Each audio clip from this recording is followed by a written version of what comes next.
It is undoubtable that pregnancy is a normal physiological change in a woman.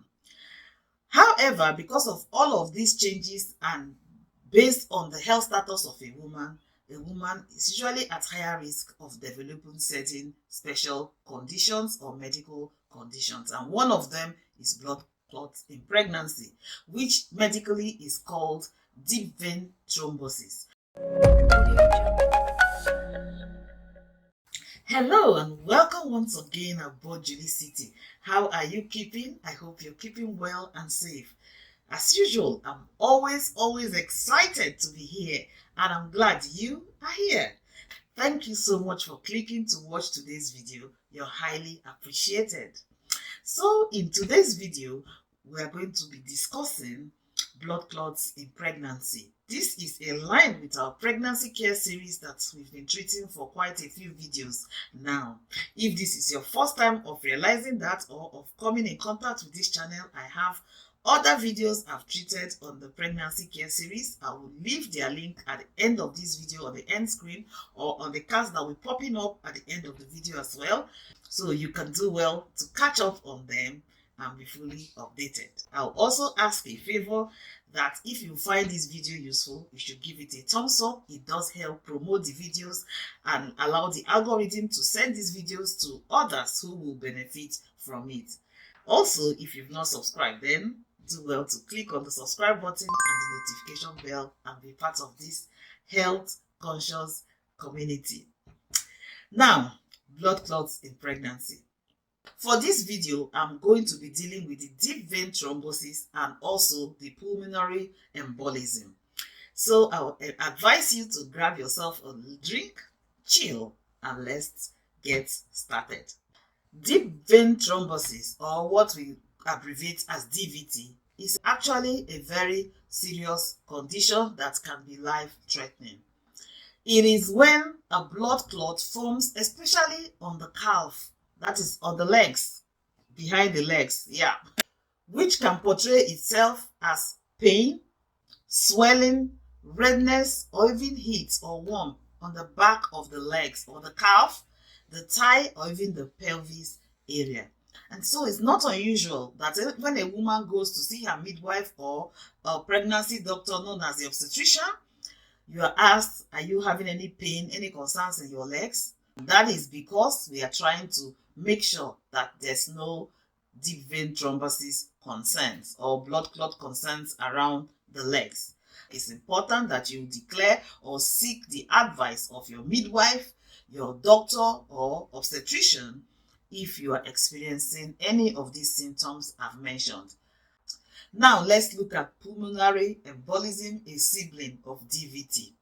So when this blood clot, or if this blood clot forms on the thigh, the calf, or the pelvis, it's important that it is treated, because if that clot happens to break off a part or a hole, breaks off and gets into one's bloodstream, it can travel and lodge itself in the lungs, and that is why it is called a pulmonary embolism. When it does that, it can manifest as sudden shortness of breath, pain in the chest or upper back, and even coughing up blood. That is a medical emergency and you need to act fast. If you're in a place where 999 or 112 is functioning, which is the ambulance services, then consult them immediately. It requires immediate attention. If you're not, shout for help, get help, and make sure that you are transferred to hospital where you get the right treatment to avoid stories that touch the heart. Remember, none of these videos or points discussed in this video is built to make you anxious. However, a woman well informed is in a better position to make the best decision at the right time. In conditions like this, time is critical. So the earlier it is discovered, the better outcome it will be. Hence, this video. It is then correct to say that one experiencing DVT increases that person's chance of getting pulmonary embolism, PE. The question then will be, why? How does it happen? Why would a woman get it and the other woman doesn't get it? Let's talk about it. So, as the pregnancy progresses, it obviously enlarges the abdomen and puts pressure around the pelvic area. This might put pressure around the blood vessels there, leading to clots. Also, changing hormones. We know that the hormone in a woman's body plays a large role during pregnancy. So that changes in hormones and the changes in circulation in the woman's body all increases the woman's risk of developing DVT.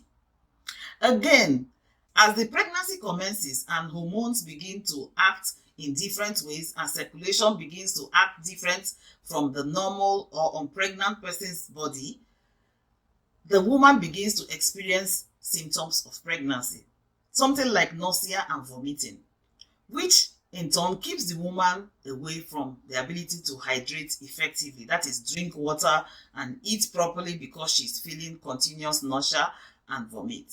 Now, that could increase the risk of dehydration. So when a person is dehydrated, the volume of circulation or blood in the person's body is low. This means that the blood is thicker. I'm trying to use the layman's way to break it down. So the blood gets thicker, and the tendency or the chance that the blood might become so thick that it forms a clot becomes higher, leading to DVT. So this most likely happens lower limbs, hence the legs or the calf, because the body will want to protect the central area. So blood is made more available in the central area as opposed to the limbs. Therefore, blood clots most likely might begin to form around the legs, leading to DVT. And like I explained earlier, if this breaks away and finds itself in the bloodstream and into the lungs, it might not be able to go through, therefore blocking circulation, blocking flow of air. It's like an obstruction, causing an obstruction in the lungs, leading to severe pain, leading to coughing of blood. So yeah, they are all tied together. Other factors that can increase the risk of blood clots in pregnancy has been established and linked to family history. So if a person's mom, sister, or relative, close relative suffered DVT or blood clots in pregnancy, there is a higher chance that the person will. So it's important to be observant. Now, smoking also increases the chance of blood clots in pregnancy. Poor diet or unhealthy eating, dehydration, like I explained earlier, all can increase the chances of DVT. Fertility treatments, multiple births like twins, quadruplets, the higher the number of babies to be born, the most likely or the higher chance of developing blood clots in pregnancy.